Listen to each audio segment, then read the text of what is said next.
Hi everyone. So this is a video about part of my history, my personal family history, and this is an artifact from something that was relevant,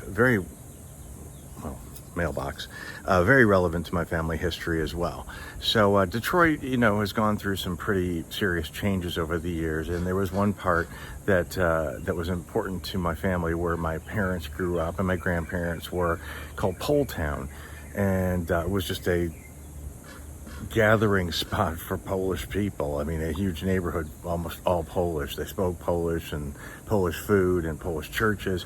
And one of those churches was called St. Stanislaus. And this is a mailbox from the rectory, which is where the priests lived, of St. Stanislaus Church. And it was destroyed about just a couple of weeks ago. The church is still there, amazingly, empty since 1989, or used privately, we'll say, since 1989. The Catholic Church kind of blessed it, and it changed hands several times. But this is from a part of the church, the rectory where the priests lived, that was destroyed. So I wanted to tell you the story and show you the church that was so important to my family. Most of the elders of my family were married or buried out of St. Stanislaus Church. Here's my mom and dad's wedding on the steps of the church. And as I say, both my grandparents and my mom's side were buried from there. Even my sister, more recently in the 80s, was married at St. Stanislaus Church before it was closed down. My Aunt Shelley and my Uncle Richard were married there too, and in the background of the photograph you could see this cool gas station. Well, the gas station was there a couple of years ago, maybe gone now, but this is what it looked like. We did kind of a cruise around inside the gas station. It's probably, as I said, gone now, but we were able to explore it. But back in 1988, Christmas 1988, the very last midnight mass at St. Stanislaus Church, I went to that service and I took my gigantic video camera with me and I recorded the inside of the church during the ceremony, and also I did a walkthrough of the church, which you'll see in a little bit. It was pretty cool and I'm glad I did it. Poor quality nowadays, but it was still cool to do. But the entire neighborhood, POLETOWN, was basically eminent domain. The city of Detroit and General Motors paid the residents, forced them to accept just a few $1,000s for their amazing houses. Here's my mom and her family in front of their house, and my grandmother lived there till 1970, I don't know, 5, I think, or right after my grandfather died. She moved in with us, and the houses were just destroyed. But to add to the fun of it, the houses were sitting there rotting away, and when you took the freeway over, you could look over and see my grandparents' house on one side and St. Stanislaus Church on the other side, and you had the pleasure of watching them just rot away.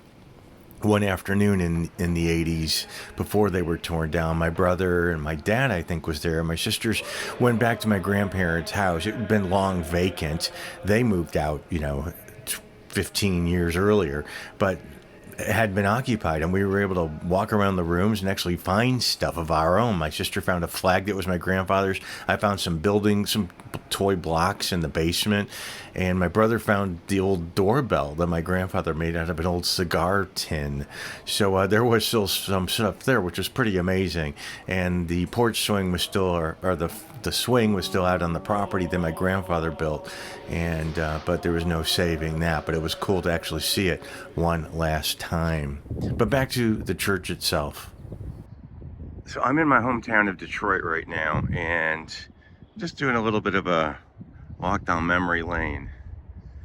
And this church was pretty prominent in my family growing up. And this neighborhood that we're in was known as POLETOWN, and it was a bustling neighborhood. I mean, it was, because you could see there's nothing really left of it.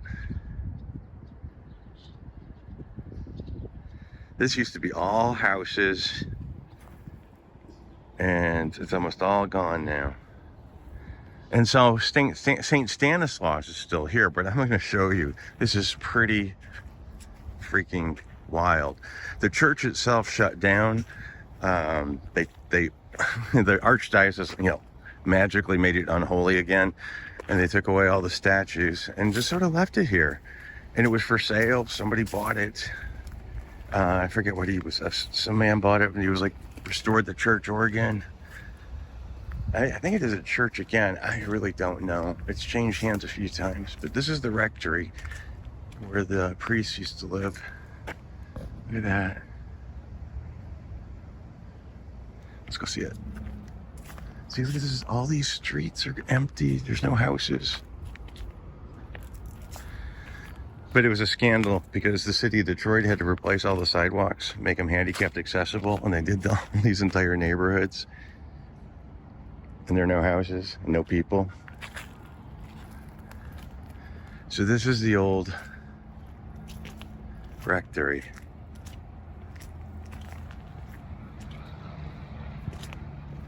And some of these, I mean, people still live in these houses. There's only like 5 in the neighborhood, but some people still live in these houses. Look at that. Look at that.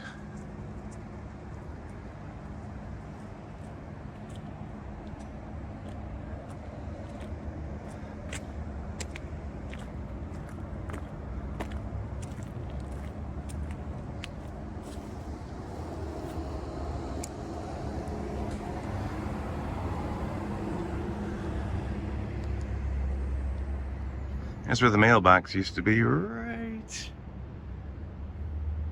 there. I found this photo online from a St. Stanislaus yearbook of the rectory when it was still young. And if you look at that front door, you could see where the mailbox was actually located.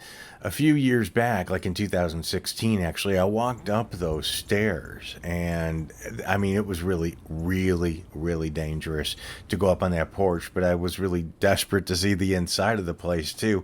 Even though you couldn't really see much through the windows, I was able to open up the letterbox and stick my camera in there and get one really interesting photograph from the inside of the letterbox. So there's a peek inside the rectory long after it was condemned.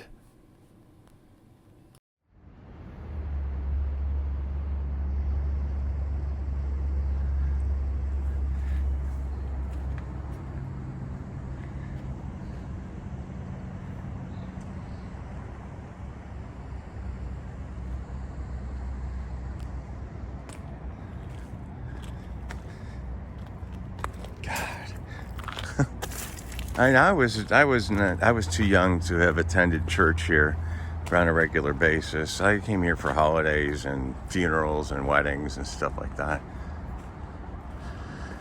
But I was not a regular church goer here. But my grandparents' house was over. I don't know if you can see towards the end of there. There's a freeway. That's I-94. On the other side of that freeway was where my grandparents' house was. That was all taken down too when they made the POLETOWN plant for General Motors. Look at that. God, I'd love to go through there. I remember my grandmother used to be in the Women's Guild here, and they would, all down below, they'd have all those women making that Polish food.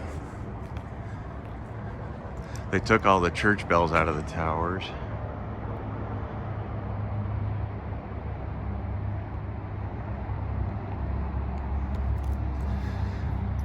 Actually, the church bells, that's a great story. And if you stay towards the end of this video, you're going to see what actually became of the church bells. The scrappers didn't get to them, and the church bells were removed and are still active. You're going to see towards the end of the video. Now, about 10 years before the church was shut down and sold, my parents, who were lifetime members, they both graduated from St. Stanislaus High School and grade school. This was a program celebrating the 80th anniversary of the church, and I'll show you some of the photos from inside of it in a minute. But something I found that I didn't know, and this is a description of who actually St. Stanislaus was. And by the way, affectionately, their church was called Stanny's, as the school was, Stanny's. So St. Stanislaus was a bishop and a martyr from the years 1030 to 1079. He was born in Krakow, Poland, in answer to the prayers of his holy parents, who were of a noble family after 30 years of a childless marriage. He showed signs of his future sanctity at an early age and made great progress in the study of canon law and theology. After his parents died, he distributed his considerable inheritance among the poor and was about to enter the monastic life, but God disposed that he be made a canon of Krakow and a special preacher by Bishop Lampert. He was later unwillingly chosen for this same see, capital S-E-E. As bishop, he shone with every pastoral virtue, especially charity to the poor. He frequently warned King Boleslaus of Poland, but to no avail, about his corrupt morals. And finally, he excommunicated him. This is good. The infuriated king sent soldiers into his church to kill him. But when these were turned back through divine intervention, the king himself cut off Stanislaus's head when the priest of God was offering the host at the altar. The host meaning the symbolic body of Christ, which is a bread that's blessed. After his death, God showed the sanctity of his servant by many miracles, which led Pope Innocent IV to add him to the number of the saints. So that's the very interesting story of Saint Stanislaus. But I'm going to tell you more about the church and the grounds and the convent and the grade school and the funeral home across the street. This is my parents' family. Their neighborhood. It's gone. Just gone. But I want to show you this neighborhood a little bit more. There used to be an old gas station.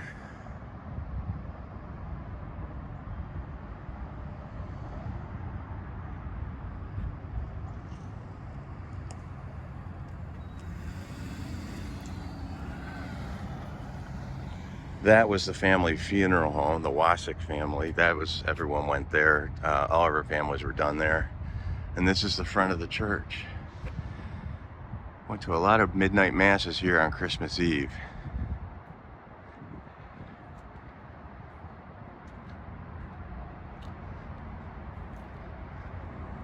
And it's beautiful inside there. I have no idea if all that painting is still up there. I have no idea. But it was something else. Look at that. And when I was a kid, I could see that window from my grandparents' backyard, and when the church bells would chime, I used to think that was Jesus coming home. I thought those were the doors. I thought God would come home through those doors. Empty bell towers, and actually those bells are being used, and hopefully I'll be able to tell you a little bit more about that sometime. There are statues in these things. Everything's been removed. It's so something.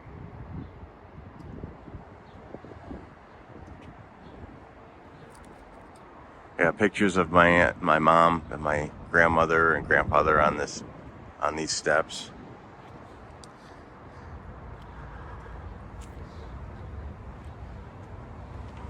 And the two school buildings that my parents and all my relatives, older relatives, went to school here at St. Stanislaus.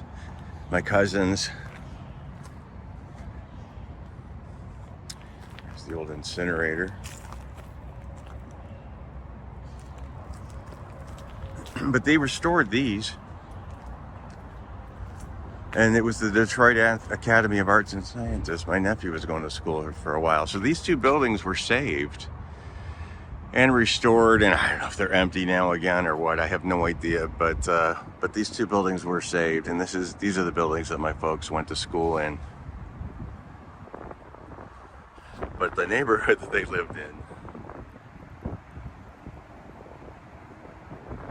is decimated.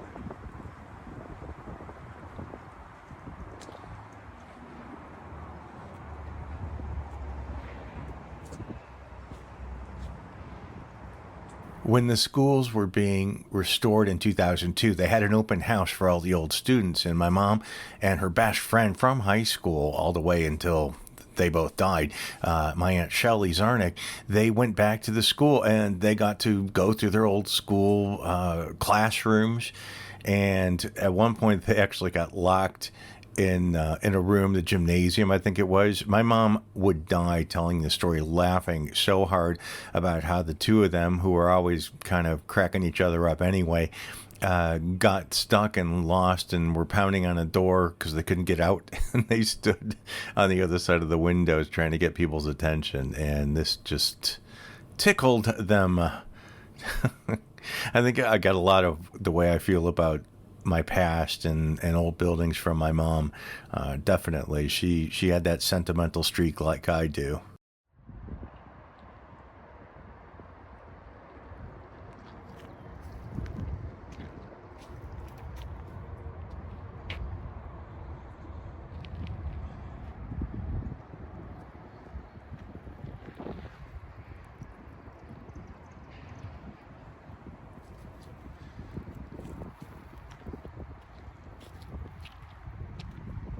So this building across the street was the family, not our family, but the mortuary that my entire family used growing, and still do use actually. They're no longer here.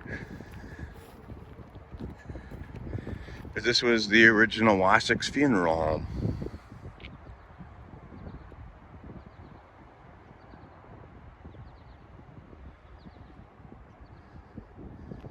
So they would just take caskets right across the street to the church and then over to the cemetery.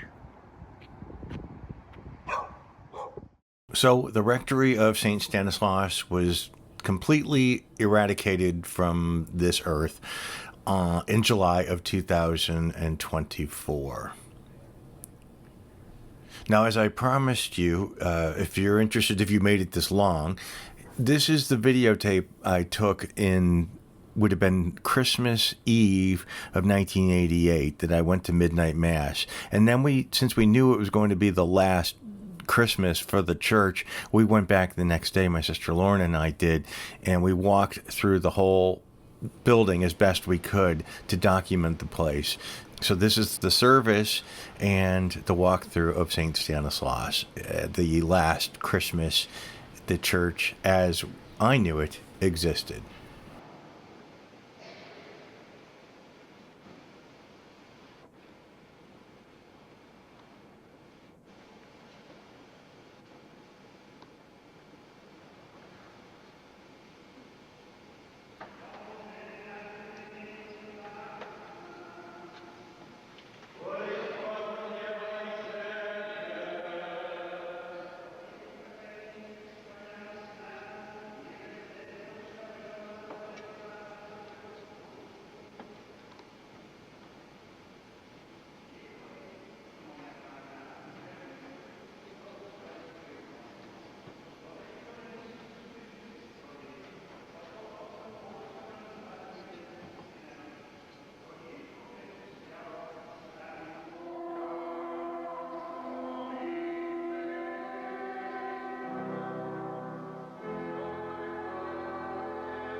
Now remember I told you there was actually a good story regarding the bells in the church towers.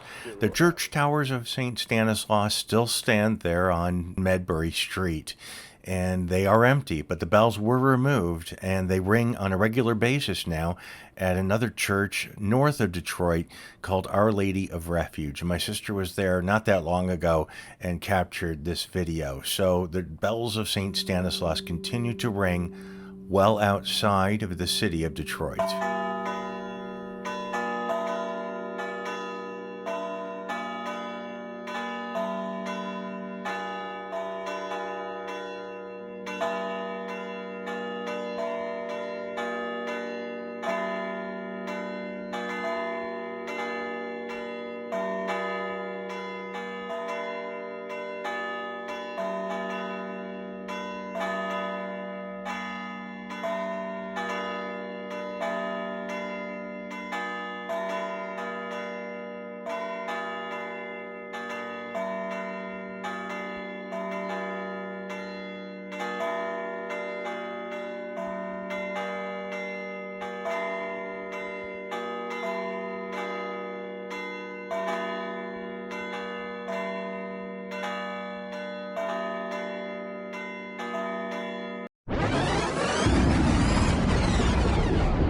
You heard me.